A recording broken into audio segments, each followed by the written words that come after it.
아침에는 비극에서 희극으로라는 제목으로 말씀의 은혜를 나누고자 합니다. 2012년도에 처음으로 미국 맨하탄 구경을 하러 갔습니다. 여행을 갔습니다. 정말 아름답더라고요. 자유의 여신상을 보겠다고 아침 일찍 또 페리를 타고 갔어요. 배 위에서 바라보는 맨하탄은 참으로 아름다운 도시였습니다. 작년에는 휴가를 맞이해 가서 엠파이어 스테이트 빌딩에 올라갔습니다. 86층에서 내려다보는 이 도시는 장관이었고, 특별히 이 센트럴 파크 같은 경우는 도심 속의 오아시스처럼 보였습니다. 밤에 보는 뉴욕의 야경은 환상적인 도시라는 것을 증명해 주었습니다.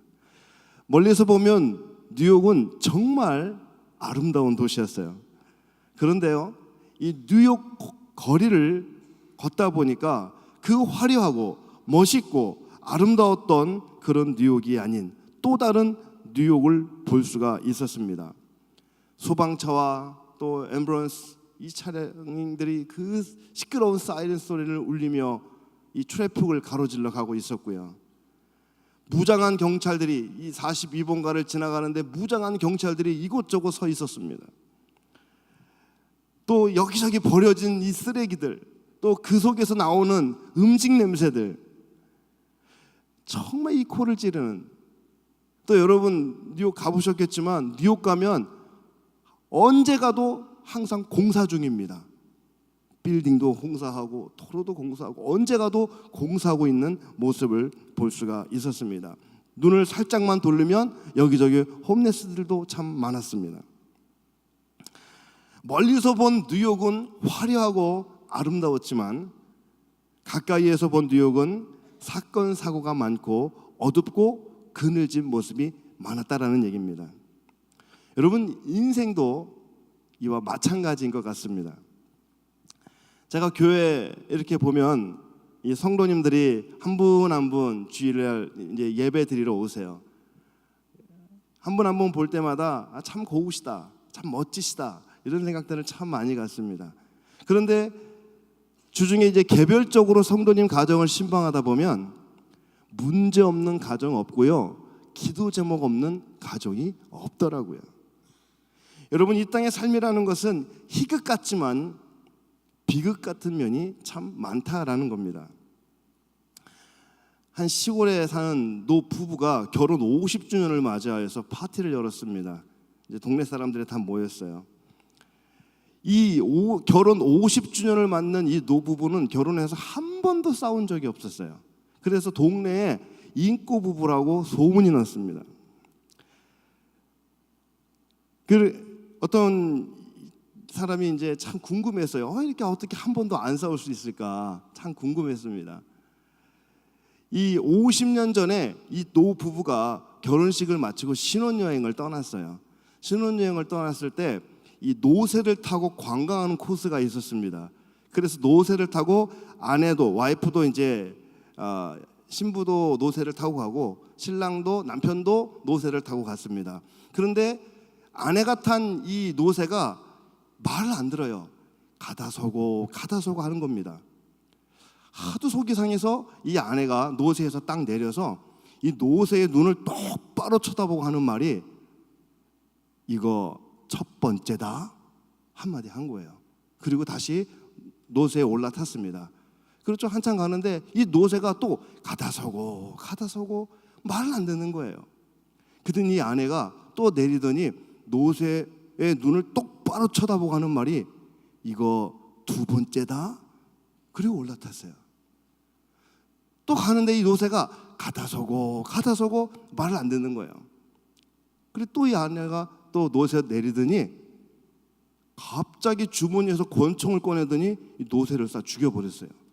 남편이 그 모습을 보더니 그 곱디 고는 아내가 갑자기 권총을 들고 노새를 죽이니까 너무 기가 막히고 황당했습니다. 그래서 아내에게 아니 당신 지금 미친 거냐고, 어떻게 이 말 못하는 짐승을 총으로 이렇게 쏴 죽이냐고, 당신 도대체 제정신이냐고 막 화를 낸 거예요. 근데 이 아내가 아무 말 안 해요. 그러니까 이 남편이 더 화가 났어요. 아니 사람이 말을 하는데 말 같지 않냐고, 어떻게 이 동물을 갖다가 총을 쏴서 죽이냐고, 그것도 말이야 신혼여행 중에, 막 화를 내요. 그랬더니 갑자기 이 아내가 남편의 두 눈을 쳐다보고 하는 말이, 이거 첫 번째다. 그 순간 남편이 뭐라고, 어떤 생각이 들었냐면, 야, 잘못하면 내가 두 번째, 세 번째 됐다간 나도 저렇게 죽을 수도 있겠구나.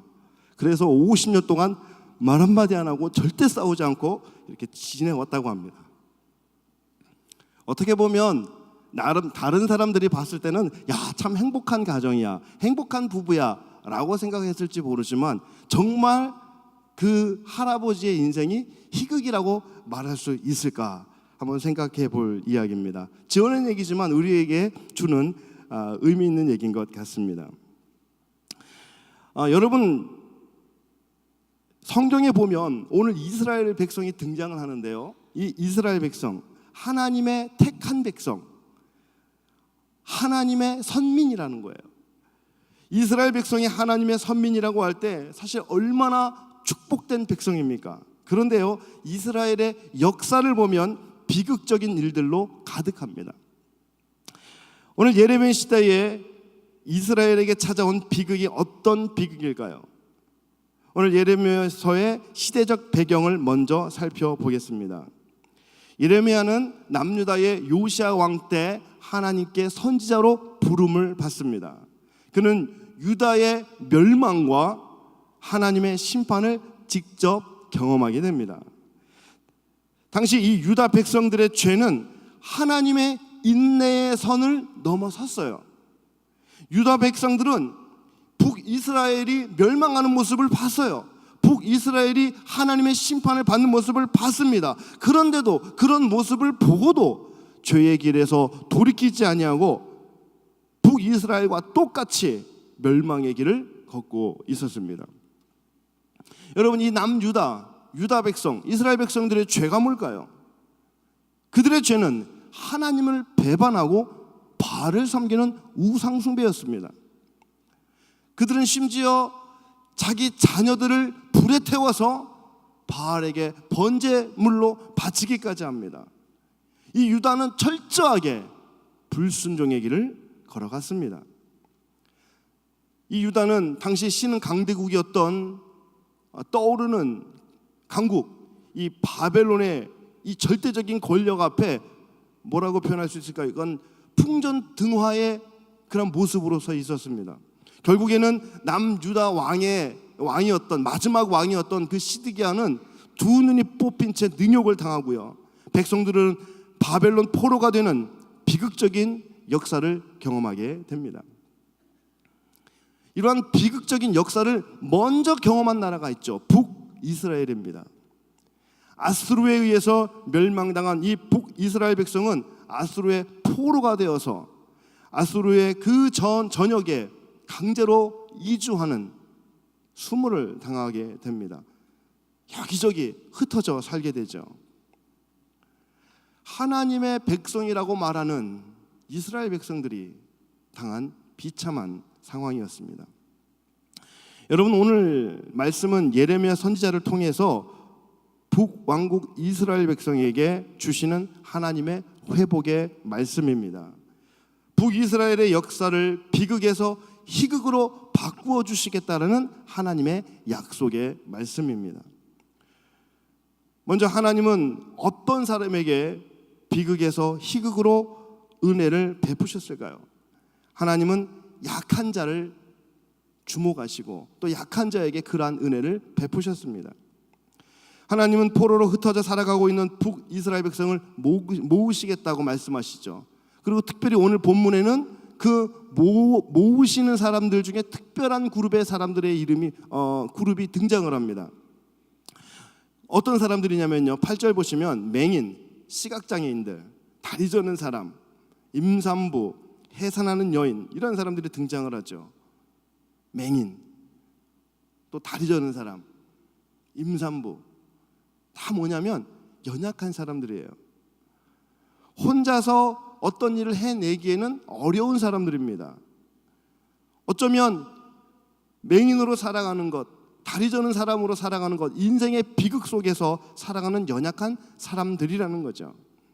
사랑하는 성도 여러분, 우리는 하나님 앞에 약한 자의 모습으로 서 있어야 합니다. 인간의 삶이라는 것은요, 혼자서 설 수 없고 혼자서 살 수 없다라는 겁니다. 우리가 살다 보면요, 때로는 참 보기가 볼 수 없는, 보고 싶어도 볼 수 없는 그런 어려운 가운데 처하기도 하고요, 때로는 걷고 싶어도 걷지 못하는 그런 어려움 속에 힘든 상황을 만나기도 합니다. 인간이라는 것은 그처럼 참 나약한 존재라는 거죠. 그 나약한 존재임에도 불구하고 내 안에 내가 살아서, 자아가 살아서 내 안에 내가 힘이 잔뜩 들어가 있는 그러한 경우를 볼 때가 있습니다. 여러분, 운동 이렇게 하다 보면 운동의 기본 자세가 있습니다. 힘 빼라는 거예요. 특별히 수영을 배우면 수영 강사들이 제일 많이 하는 말이 뭐냐면 힘 빼세요, 힘 빼세요, 자 몸에 힘 빼세요, 그 얘기를 제일 많이 해요. 여러분, 몸에 힘 주면, 수영하는 사람이 몸에 힘을 주면 어떻게 됩니까? 물속으로 가라앉고 맙니다. 영적인 것도 마찬가지라는 거죠. 하나님 앞에서 뻣뻣해진 내 곧은 목의 그 힘을 빼야 된다는 거예요. 여러분, 하나님 앞에서 힘주고 살면 안 돼요. 어떤 찬양의 가사처럼 우린 이런 고백을 하면서 살아야 됩니다. 주님, 나는 연약합니다. 주님, 나는 넘어집니다. 주님, 오늘 나는 힘겹습니다. 주님, 나는 주의 긍휼을 구하는 죄인입니다. 여러분, 오늘 우리는 바로 이런 고백이 있어야 합니다. 한번 따라해 볼까요? 주님, 나는 연약합니다. 주님, 나를 긍휼히 여기소서. 사랑하는 여러분, 하나님은 약한 자를 강하게 만드시는 분이십니다. 하나님은 약한 자를 긍휼히 여겨주시는 분이십니다. 하나님은 약한 자에게 은혜를 베풀어 주시는 분이십니다. 할렐루야. 오늘 이 새벽 우리의 연약함을 아시고 우리를 도우시는 그 하나님의 은혜가 우리 모두에게 충만하게 임하기를 주의 이름으로 축복합니다. 비극의 고통 가운데 있는 이스라엘 백성을 위해서 하나님께서 약속하신 내용이 무엇일까요? 저는 오늘 본문 말씀을 통해서 세 가지를 묵상해 보았습니다. 이스라엘 백성의 비극을 희극으로 바꿔주신 그 하나님의 약속의 첫 번째는 인도하심과 지키심입니다. 우리 9절 10절을 다 같이 읽어보도록 하겠습니다. 함께 읽습니다. 시작. 그들이 울며 돌아오리니 나의 인도함을 받고 간구할 때에 내가 그들을 넘어지지 아니하고 물 있는 계곡 곧은 길로 가게 하리라. 나는 이스라엘의 아버지요 에브라임은 나의 장자니라. 이방인들이여 너희는 여호와의 말씀을 듣고 먼 섬에 전파하여 이르기를 이스라엘을 흩으신 자가 그를 모으시고 목자가 양떼에게 행함같이 그를 지키시리로다. 하나님은 사로잡혀간 이스라엘 백성들이 고국으로 돌아올 수 있도록 인도해 주시겠다라고 약속하십니다. 하나님은 오래전 출애굽한 이스라엘 백성을 광야에서 인도하셨습니다. 구름 기둥과 불 기둥으로 인도하셨습니다. 만나와 메추라기로 인도해 주셨습니다. 또한 하나님은 지키시겠다라고 말씀하십니다. 그 하나님은 우리의 삶을 또한 지켜주십니다. 하나님은 목자가 양을 지키듯 이스라엘을 지키시고 보호해 주시겠다고 약속하십니다. 피난처 되신 하나님, 그 피난처 되신 하나님이 오늘 우리의 삶을, 저와 여러분의 삶을 보호해 주시고 지켜 주실 줄 믿습니다. 2010년 10월 12일 칠레의 한 광산이 무너져 내렸습니다. 이 사고로 지하 700m의 광부 33명이 매몰되었습니다. 출구를 막은 70만 톤의 바위는 엠파이어 스테이트 빌딩의 2배 크기였습니다. 지하 700m 광부들이 갇힌 그곳의 온도는 90도를 오르내리고 있었습니다. 습도는 90%, 짙은 어둠이 그들을 두렵게 만들었고 그들을 힘들게 만들었습니다. 그 어느 누구도 광부들의 생존을 장담할 수 없었습니다. 칠레 정부 또한 이들의 생존율은 2%밖에 안 된다라고 발표를 했습니다. 이러한 혼돈 속에 광부들은 두려움에 사로잡혔습니다. 여기저기서 비명을 지릅니다. 소리를 지르고 싸움을 하고 고함을 칩니다.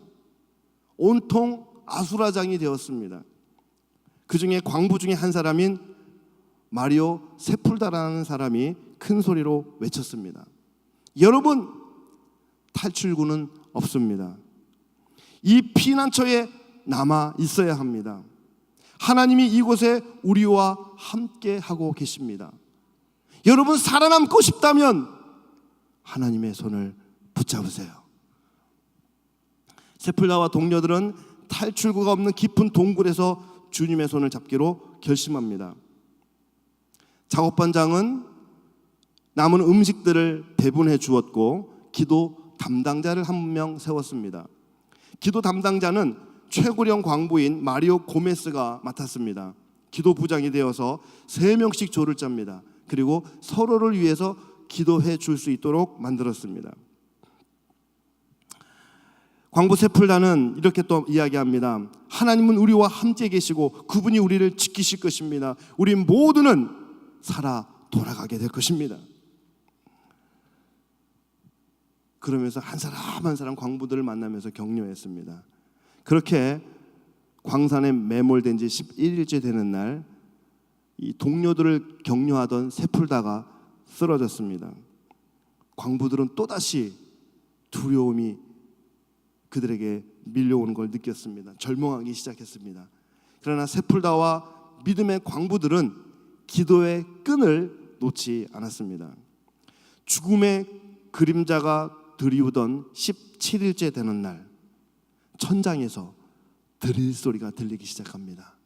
마침내 이 광부들은 세상에 발견이 되었고 모두 구조되었습니다. 무려 69일 만에 매몰된 광부 33명 전원이 구조되었습니다. 세상에 나온 마리오 세풀다에게 기자가 묻습니다. 당신은 어떻게 당신들이 살 것이라는 것을, 생존할 것이라는 것을 확신했습니까? 라고 질문을 합니다. 감격에 찬 세풀다가 이렇게 떨리는 목소리로 이야기합니다. 우리는 땅 밑에서 하나님과 함께 있었으며 우리는 그분의 손을 붙잡았습니다. 하나님은 나에게 약속했습니다. I will never leave you. 나는 너를 결코 떠나지 않을 거야. 사랑하는 성도 여러분, 임생활, 타국생활 살아간다라는 그 몸부림 속에 너무 힘든 생활을 여러분 하고 계시지 않습니까? 삶의 무게가 화살이 되어서 날아오고 있지 않습니까? 오늘 우리의 피난처 되시는 주님 안에 거하시기를 바랍니다. 하나님은 여러분을 지키실 것이고 여러분을 보호해 주실 것입니다. 이 땅의 삶이 비극이 아니라 희극이 될 수 있는 이유는 우리 하나님께서 우리의 삶을 이끌어 주시기 때문입니다. 시편 18절 2절 말씀인데요, 우리 다 같이 한 목소리로 읽어보겠습니다. 시작. 여호와는 나의 반석이시요 나의 요새시요 나를 건지시는 이시요 나의 하나님이시요 내가 그를 피할 나의 바위시요 나의 방패시요 나의 구원의 뿌리시요 나의 산성이시로다. 할렐루야. 두 번째, 이스라엘 백성의 비극을 희극으로 바꾸시기 위한 하나님의 약속은 구원하심입니다. 우리 11절 우리 또 한번 같이 읽어보도록 하겠습니다. 11절입니다. 여호와께서 야곱을 구원하실 때 그들보다 강한 자의 손에서 속량하셨으니 하나님은 자기 백성을 크고 위대한 그 놀라운 하나님, 자기 백성을 그건 놀라운 구원의 역사 가운데 초청하고 계셨습니다. 여러분, 하나님은요 바벨론의 그 손에서 이스라엘 백성을 구원의 길로 인도하셨습니다. 우리 하나님 바로 그런 분입니다. 예수님은 비극적 인생을 그냥 지나치지 않으셨어요. 예수님은 비극적인 인생을 사는 문둥병자를 고치셨습니다. 눈먼 자의 눈을 뜨게 하셨습니다. 예수님은 돈의 노예로 살아가고 있는 삭개오를 구원하여 주셨습니다. 남의 눈을 피해서 몰래 물을 기르러 올 수밖에 없는 비극적인 삶을 살아가고 있는 수가성 여인을 구원하여 주셨습니다. 사나운 광기가 그를 억누르며 철저하게 사람들에게 배척되어 외딴 곳에서 살아가고 있는 거라사 광인을 우리 예수님은 구원하여 주셨습니다. 그에게 은혜를 베풀어 주신 거죠. 오늘 본문 11절에서요, 구원이라는 말이 나와요. 구원.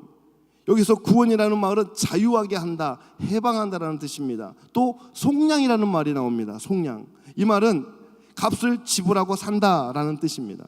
값을 지불하고 산다. 여러분, 인간은 그 시작 자체가 비극입니다. 아담이 범죄함으로 인해서 인간은 하나님과의 관계가 깨어집니다. 하나님과 원수가 되어집니다. 인간은 하나님 앞에 이제 더 이상 설 수 없는 존재가 되어지죠. 더 이상 행복을 누릴 수 없는 존재가 되어집니다. 하나님의 백성이 아니라 하나님의 원수된 사단의 종으로 살아갈 수밖에 없게 된 거죠. 따라서 인간은 그냥 놔두면, 사람은 가만히 놔두면 죄로 갈 수밖에 없고, 가만히 놔두면 죄로 인해 죽을 수밖에 없는 비참한 존재, 처참한 존재, 사탄의 종이 되어지는 그런 존재라는 거죠. 그러나 하나님은 우리를 사랑하셔서 우리에게 자유를 주시길 원하셨고, 인간의 삶이 비극이 아니라 희극이 되기를 원하셨습니다. 하나님은 이 문제를 해결하기 위해서 당신의 하나뿐인 아들 예수 그리스도를 이 땅에 보내주셨습니다. 그리고 급기야 그 예수 그리스도를 십자가에 달려 죽게 하셨다라는 겁니다. 왜요? 인간이 치러야 할 죄의 값이 있기 때문입니다.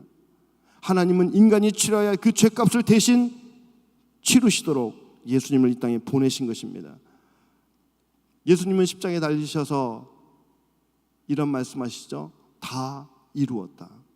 이 다 이루었다, 성경 원문에는 테텔레스타이, 전도 폭발하신 분들 다 아시겠지만 테텔레스타이, 이 뜻이 뭐냐면 값을 지불하다라는 뜻입니다. 예수님은 우리를 구원하기 위해서, 사단의 종노릇하는 인간을 속량하기 위해서 고통의 십자가에서 예수님은 엄청난 값을 치르신 것입니다. 여러분, 우리에게 있어서 구원은 거저 주신 하나님의 선물이에요.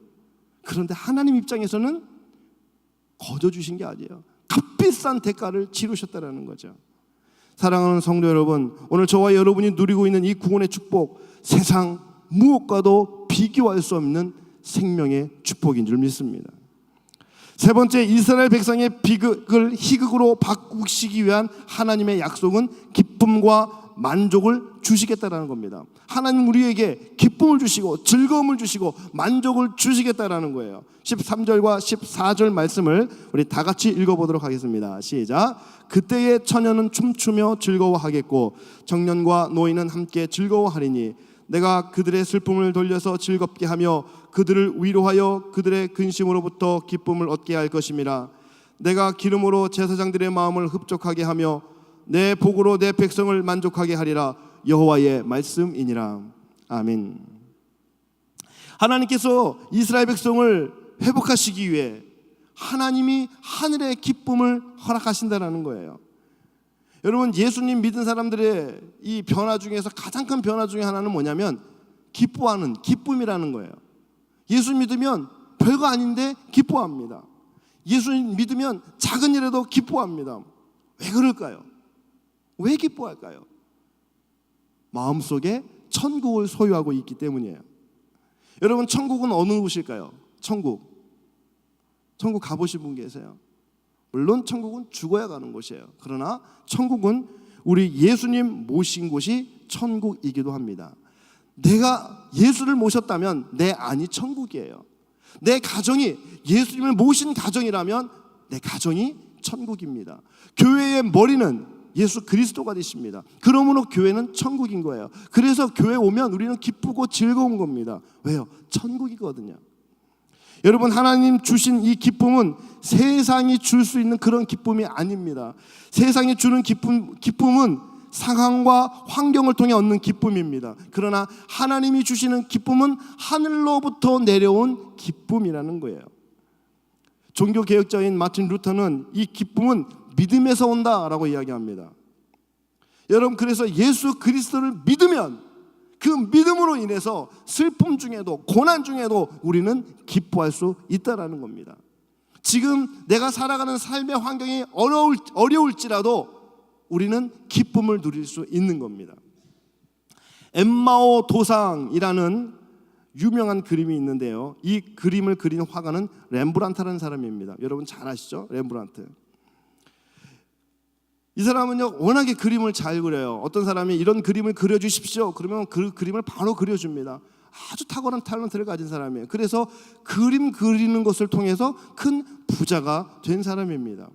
정말 행복하게 살았어요. 많은 돈도 벌었고요, 결혼도 했고요, 많은 사람이 알아주고요, 참 행복했습니다. 그런데 어느 날 그 행복이 하루아침에 무너졌습니다. 그토록 사랑했던 아내가 죽고 만 겁니다. 이 렘브란트는 깊은 절망과 한숨 속에서 죽음에 대해서 묵상하기 시작했습니다. 죽음을 묵상하면 묵상할수록 죽음이라는 것은 비극이구나, 죽음이라는 것을 묵상하면 묵상할수록 죽음이라는 것은 모든 것의 끝이구나 라는 생각이 들었습니다. 그런 렘브란트에게 예수님이 찾아오셨습니다. 예수님을 만난 이 렘브란트는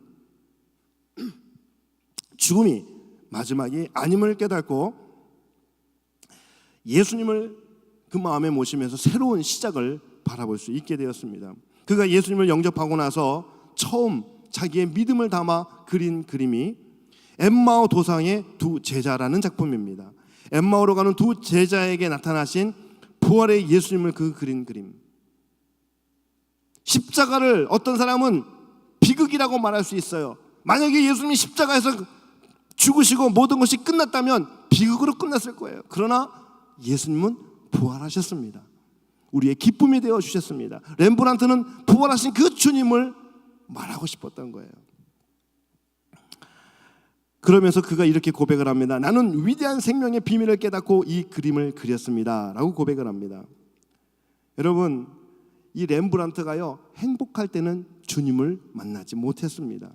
그것이 자신에게 찾아온 전부라고 생각을 했습니다.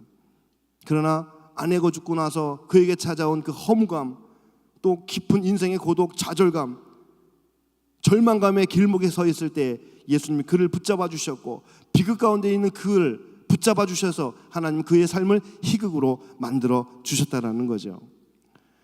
사랑하는 성도 여러분, 하나님은 내 인생에 찾아온 희극입니다. 예수님은 내 삶의 희극이라는 거예요.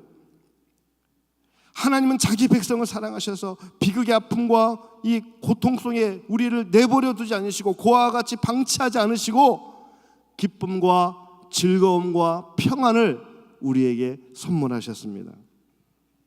여러분, 우리가 분명히 알아야 할 것이 하나 있는데요, 우리에게 기쁨을 주시는 그 하나님, 우리는 그 하나님 한 분만으로 만족할 수 있다는 겁니다.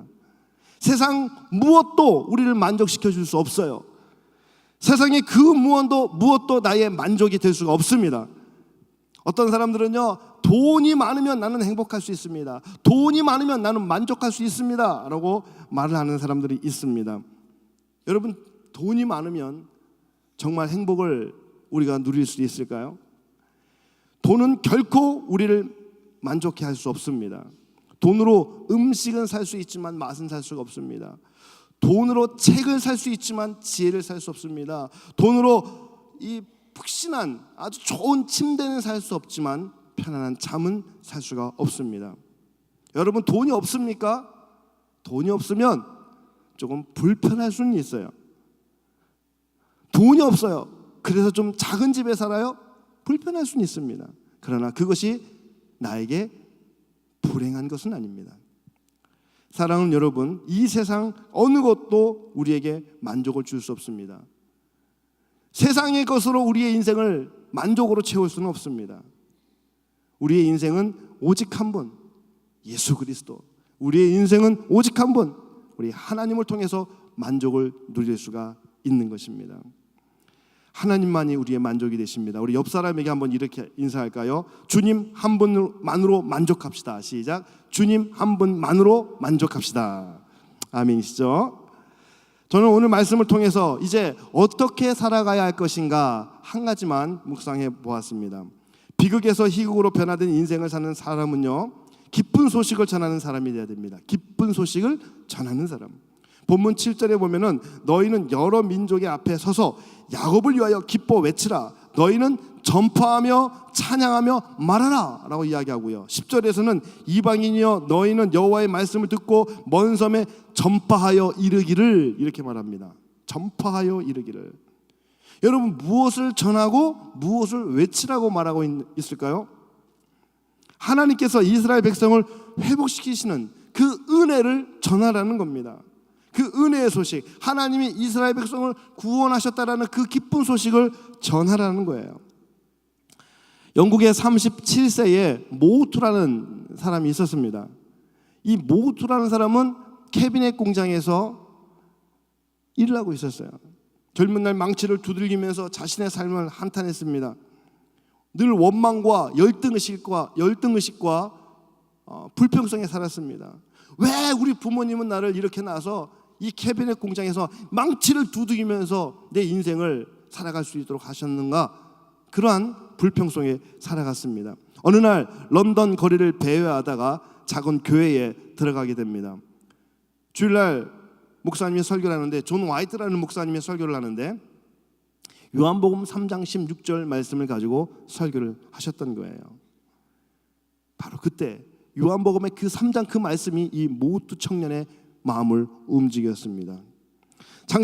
당신은 자기는 별로 가치 없는 인생이고 의미 없는 인생을 살아간다고, 인생의 비극 속에 살아간다고 한탄하던 이 모우투의 마음속에 이런 주님의 음성이 들립니다.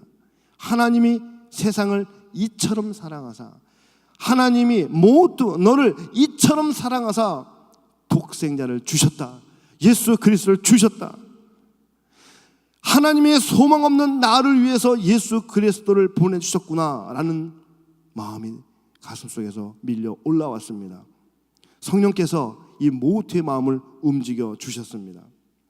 모우투는 더 이상 이 비관의 망치, 불평의 망치를 두드리는 것이 아니라 구원의 기쁨에 감사하는 망치를 두들겼습니다. 찬양하며 망치를 두들겼습니다. 모우투는 이 기쁨을, 구원의 기쁨을 혼자 간직할 수가 없었어요. 그래서 그는 신학교에 들어가서 목사가 되어집니다. 너무나 감격스러워서 목사가 된 이후에도 가만히 있을 수가 없었어요. 그래서 전국을 다니며 복음을 전하기를 시작합니다. 이 에드워드 모우투가 처음 목사가 되고 나서 하나님께 감사하면서 지은 시가 바로 우리가 잘 알고 있는 찬송가 488장입니다.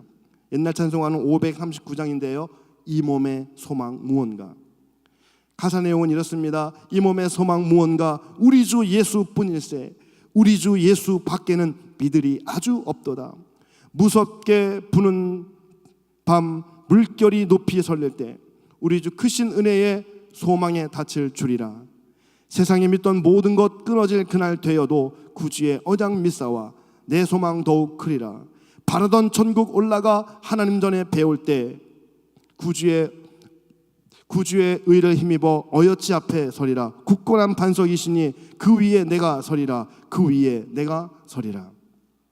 사랑하는 여러분, 땅 위의 삶이 비록 비극이 되어 파도처럼 밀려올지라도 우리 하나님은 희극으로 우리의 삶을 잠잠케 만들어 주시는 줄 믿습니다.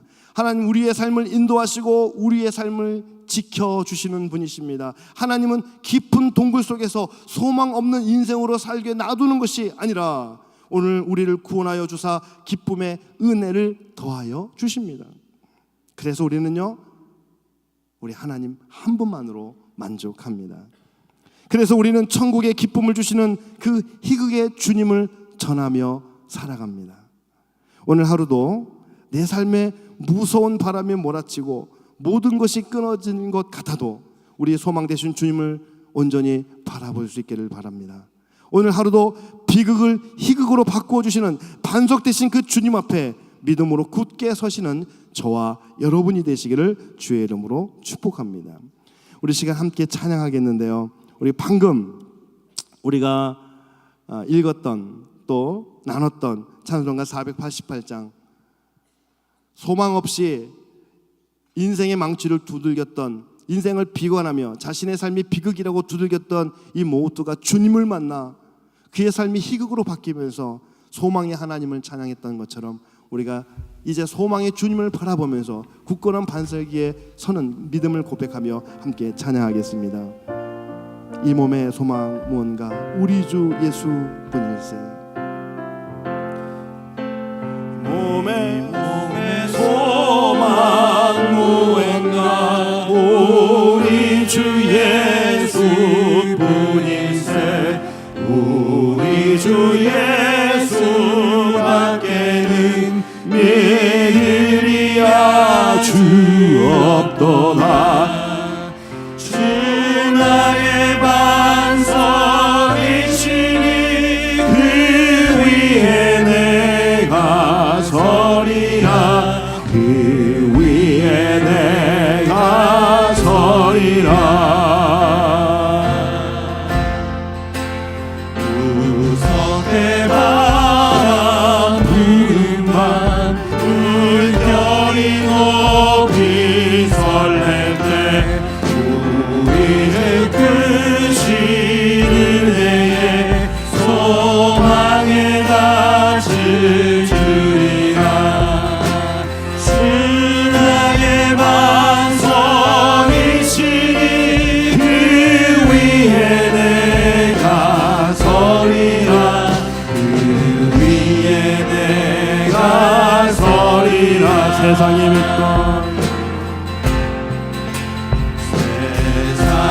믿던 모든 것 끊어질 그날 되어도 구주의 언약 미사와 내 소망 더욱 크리라. 주 나의 반석이시니 그 위에 내가 서리라.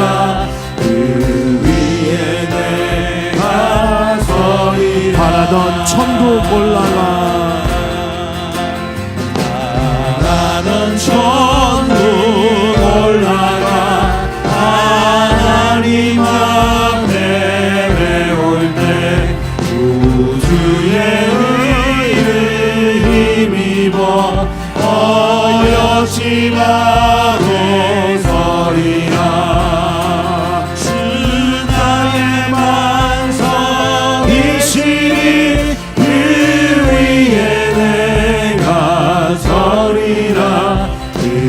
우리 오른손을 들고 주 나의 반석이시니 그 위에 내가 서리라. 반석이시니 그 위에 내가 서리라. 그 위에 우리 한 번 더 찬양할까요? 주 나의 반석이시니 나의 반석이시니 그 위에 내가 서리라.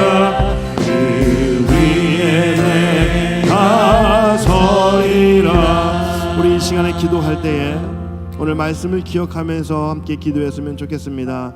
하나님, 그렇습니다. 살면서 참 힘든 일을 많이 만납니다. 때로는 광야의 길을 걷는 것 같고 때로는 폭풍우가 몰아치기도 하고 내 인생은 비극인가 하는 생각도 들기도 합니다. 그러나 우리 하나님은 내 인생을 비극으로 놔두는 것이 아니라 희극으로 바꾸어 주시는 줄 믿습니다. 그 하나님 우리를 인도하실 겁니다. 그 하나님 우리를 지키실 겁니다. 그 하나님이 우리를 구원하셨습니다. 그래서 우리는 그 하나님 앞에 기뻐합니다. 이 시간 기도할 때 하나님, 내 인생의 어려움들, 공고함들 하나님 함께하여 주옵소서. 내가 주님 앞에 손을 내밉니다. 주님, 내 손 붙잡아 주옵소서. 여러분의 삶의 문제를 놓고 우리 이 시간 여러분의 기도 제목을 놓고 우리 한 목소리로 기도하겠습니다. 하나님 감사합니다. 오늘 이 아침에 비극에서 희극으로 하는 말씀으로 은혜를 주심을 감사합니다. 하나님, 내 인생에 참 때로는 힘들고 어려울 때가 참 많습니다. 공고하고 거친 태풍이 몰아치기도 하고 비와 불과 같은 광풍이 몰아치기도 하고 뜨거운 태양 끝에 하나님 아버지 광야의 길을 걷는 것 같기도 합니다. 하나님, 때로는 내 인생의 비극이 될 것 같아요. 하나님 그때마다 함께 해주시고 나를 인도하여 주시고 나를 지켜주시고 주는 나의 피난처신 줄 믿습니다. 주는 나의 요새시요 주는 나의 반석이십니다. 주님은 나의 소망이십니다. 주님이 나의 구원자이십니다. 주님, 하나님 주 앞에 기뻐하겠습니다. 주여 나를 붙잡아 주옵소서. 하나님, 세상 바라보지 않냐고 세상 의지하냐고 주님만 의지하면 나를 원하오니 하나님 나를 붙잡아 주시옵소서. 오 할렐루야. 주님 원합니다. 내 삶의 기도 제목 가운데 응답하여 주옵소서. 우리 마지막으로 한 가지 더 기도할 때에 우리 이 시간 함께 열리고 있는 한미 국가 조찬 기도회를 위해서 함께 기도하겠습니다. 오늘 기도회를 통해서 기도가 뜨겁게 일어나게 하시고 특별히 한국과 미국 가운데 하나님께서 은혜를 베푸셔서 하나님의 거룩한 뜻을 이루는 나라가 되게 없어서 무엇보다도 하나님을 사랑하는 나라들이 되게 하여 주옵소서. 하나님의 뜻을 이루어드리는 나라가 되게 하여 주옵소서. 이 시간 기도할 때에 한미국가 조찬 기도회와 나라와 민족을 위해서 기도하시고 여러분이 가지고 나온 기도 제목으로 기도하시고 자유롭게 돌아가시겠습니다. 기도하겠습니다. 감사합니다. 아버지 하나님, 주님께서 이 아침에 한미 국가 조찬 기도회를 통해서 우리에게 기도의 무릎을 꿇게 하시니 감사합니다. 주 앞에 기도하며 간구합니다. 하나님 도와주시고 하나님 응답하여 주옵소서. 성령 도와주시옵소서. 하나님 은혜 베풀어 주시옵소서. 아버지 하나님 이루시고 하나님 은혜를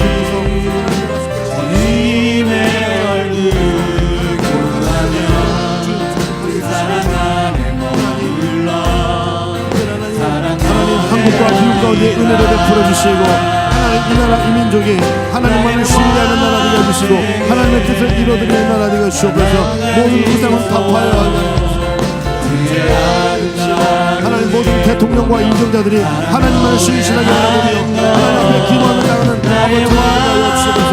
한국과 미국의 모든 아버지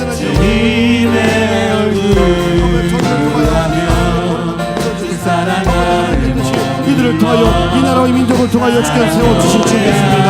하나님 주께서 아버지를 이루시고 아버지 어머니의 하나님 이 나라 민족을 하나님만을 바라보고 신뢰하는 것 판단하게 하여 주옵소서.